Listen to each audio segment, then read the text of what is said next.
আল্লাহ রাব্বুল আলামিন বললেন কাবা হচ্ছে সেটা বিশ্বের কিবলা, গোটা বিশ্বের কিবলা। কাবা কি গোটা বিশ্বের। ওয়ামিন হাইসু খরাজতা ফাওয়াল্লি ওয়াজহাকা শাতরাল মাসজিদিল হারাম ওয়া হাইসু মা কুনতুম ফাওয়াল্লু উজুহাকুম শাতরা।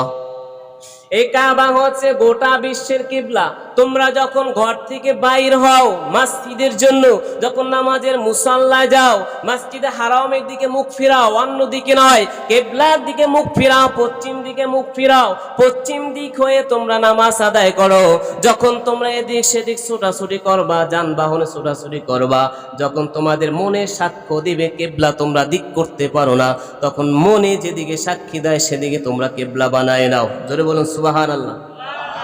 তোমরা যখন প্লেনে চলো, জাহাজে চলো, গাড়িতে চলো, তোমরা কিবলা ঠিক করতে পারো না, কোন দিক পশ্চিম কোন দিক উত্তর। যখন ঠিক করতে না পারো, তোমার অন্তর যেদিকে সাক্ষী দেয়, মন যেদিকে সাক্ষ্য দেয়, সেদিকে কিবলা বানাই নাও। তারপরও এই মুসাল্লার স্থান ছাড়িও না। কথা বলেন ঠিক কিনা?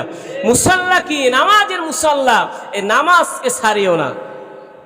আল্লাহ রাব্বুল আলামিন বললেন কাবা হচ্ছে মানব জাতির মিলন কেন্দ্র, যেখানে সমস্ত গোটা বিশ্বের মানুষ এক জায়গায় হয়, একে অপরের সাথে দেখা হয়। কথা বলেন ঠিক কিনা? ওয়াইদ জাআলনাল বাইতা মাসাবাতাল লিন্নাসি ওয়া আমনা।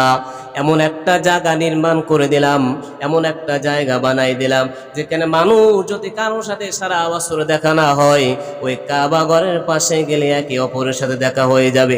তদরও শুক্রবার সাপ্তাহিক জুমা বানাই দিলাম, যে মানুষ এক সপ্তাহের মধ্যে যদি দেখা না হয়, সাপ্তাহিক জুমার দিন আসলেও একে অপরের সাথে দেখা হবে। কথা বলেন ঠিক কিনা?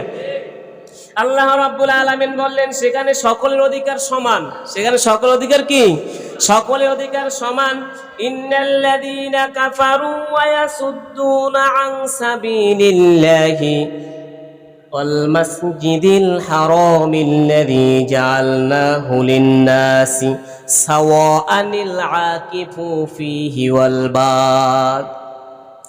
অবশ্যই যারা কুফরি করে, অবশ্যই যারা কুফরি করে এবং যারা আল্লাহর পথে মানুষদেরকে আসার জন্য বাধা দেয়, তুমি জানিয়ে রাখো এই কাবা ঘর, এই মসজিদ সমস্ত মানুষের জন্য সমান অধিকার, কেউ কারো বাধা দিতে পারবে না।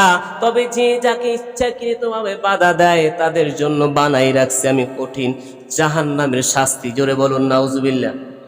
আরো জোরে বলুন নাউজুবিল্লাহ।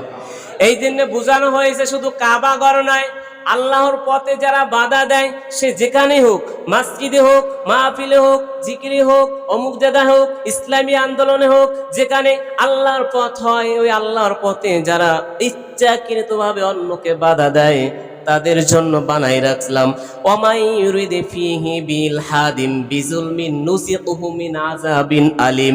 তাদের জন্য কঠিন শাস্তি আমি জাহান্নামের আযাব বানাই রাখলাম। জোরে বলুন নাউজুবিল্লাহ।